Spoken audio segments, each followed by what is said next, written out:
Berikutnya, kelebihan orang yang melakukan Ramadan. Ramadan itu akan menjadi perisai dari api neraka. Ramadan yang akan menahannya untuk tidak tersentuh neraka. Dan ini berdasarkan beberapa hadis.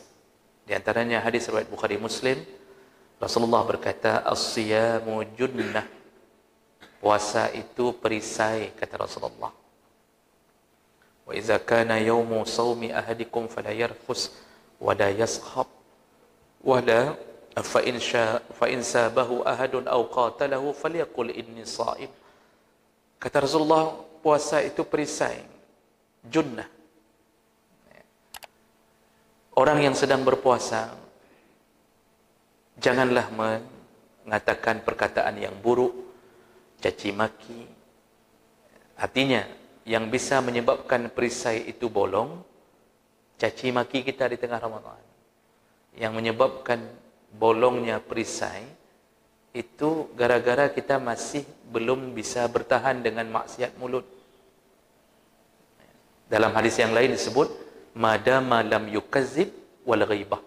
Perisai itu tetap menahan dirinya dari api neraka selama dia tidak berbohong dan dia tidak melakukan ngupat. Ini pembolong perisai. Jadi junnah itu, perisai itu dalam hadis yang lain disebutkan, iaitu sama seperti perisai dalam peperangan. Itu maksudnya. Dalam hadis riwayat Ibnu Majah disebutkan, sami'tu Rasulullah sallallahu alaihi wasallam yaqul, ini kata Utsman bin Affan, as-siyamu junnah, puasa itu perisai, minan nar, dari api neraka, kajunnati ahadikum minal qital, persis fungsinya sama seperti perisaimu ketika berperang. Kan dulu orang waktu perang pakai perisai, sekarang yang enggak bisa lagi pakai perisai karena enggak ada manfaat perisai sekarang. Sekali dihantam terjungkal orang-orang di dalam perisai. Junnah itu akar katanya sama dari jannah, ya jinnu. Jadi semua yang pakai kalimat jannah itu artinya yang tertutup. Maka janin disebut janin itu karena dia tertutup di alam rahim. Majnun disebut majnun itu karena tertutup otak. Otaknya tertutup, bukan dengan tengkorak. Artinya dengan akalnya tertutup, enggak bisa bereaksi akalnya. Maka disebut majnun, yang tertutup otaknya. Makanya orang yang jatuh cinta, cinta gila, seperti kisah Laila Majnun, disebut Laila Majnun karena enggak tertutup lagi, enggak nampak lagi yang lain, tertutup. Tertutup dengan nama Bang Taib saja. Itu yang lain enggak nampak tu. Makanya Majnun dibilang. Makanya orang jatuh cintanya ada majnun-majnunnya. Udah dibilang sama mamaknya, dia pengedar sabu-sabu. Hai patih sih. Bagi dia itu saleh sekali. Memang begitu orang jatuh cinta. Maka bahaya cinta yang tidak dibarengi dengan ilmu. Ini membuat kita menjadi majnun.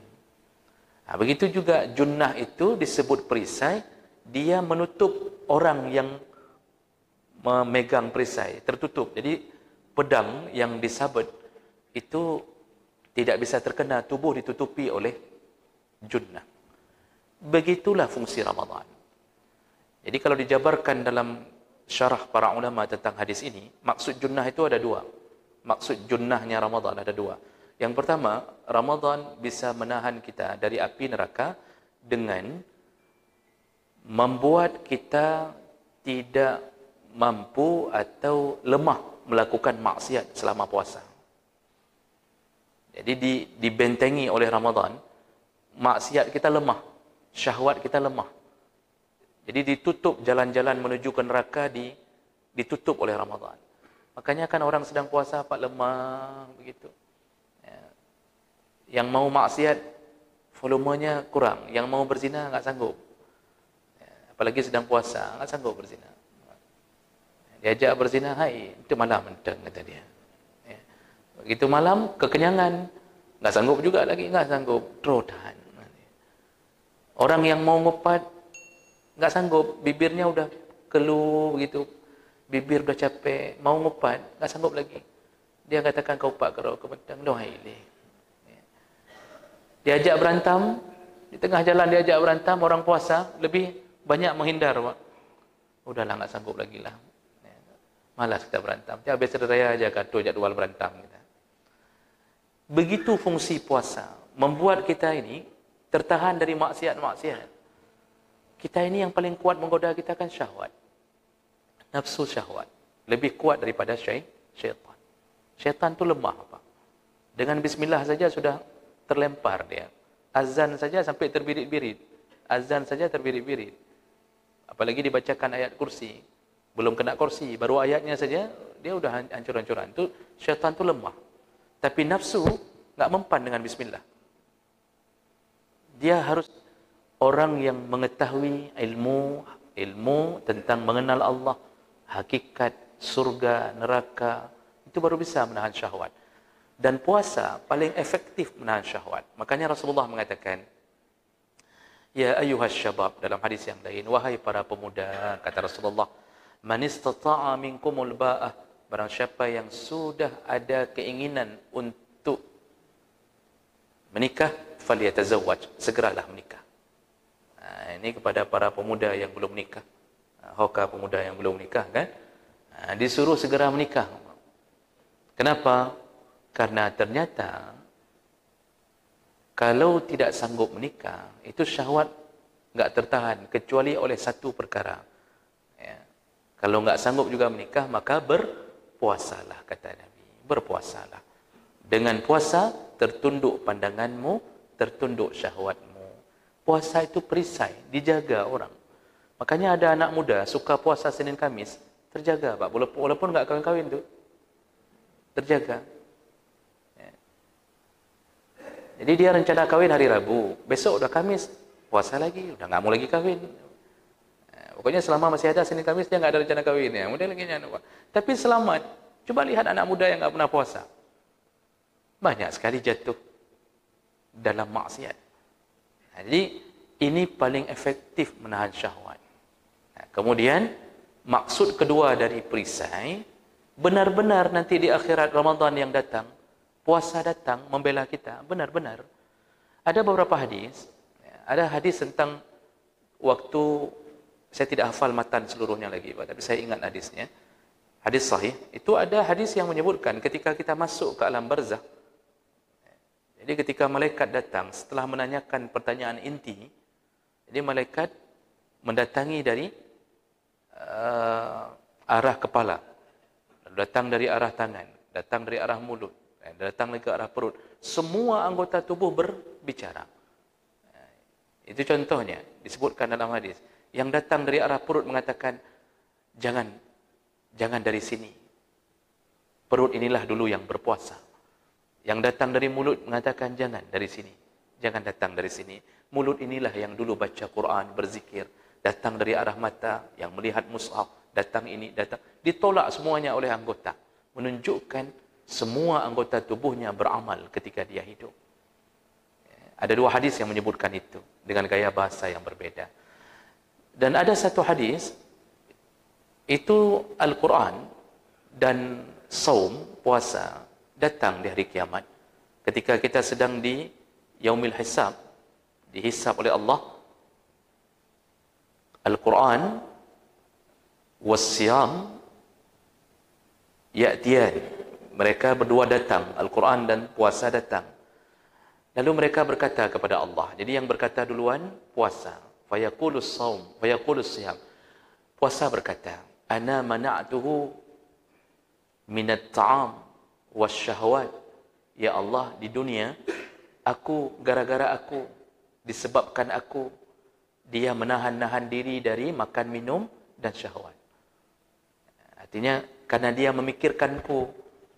Lalu Al-Quran berkata, fayaqulul Quran, ana mana'tuhu minan naum bil lail.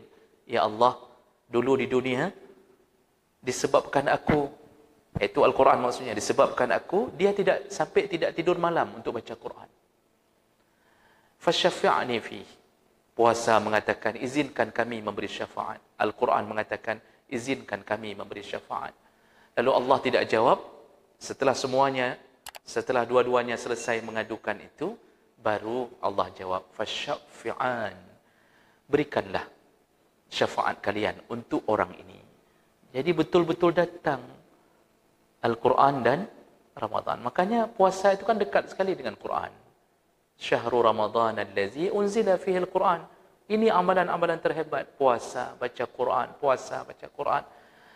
Maka Bapak Ibu yang Allah muliakan, kita dibela di saat kita tidak tahu di mana pembela kita.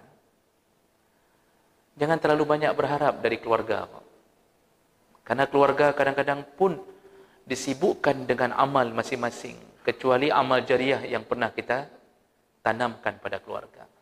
Jadi jangan terlalu berharap di mana isteri hokahnya, dong tengah susahnya, dia berharap dengan istrinya.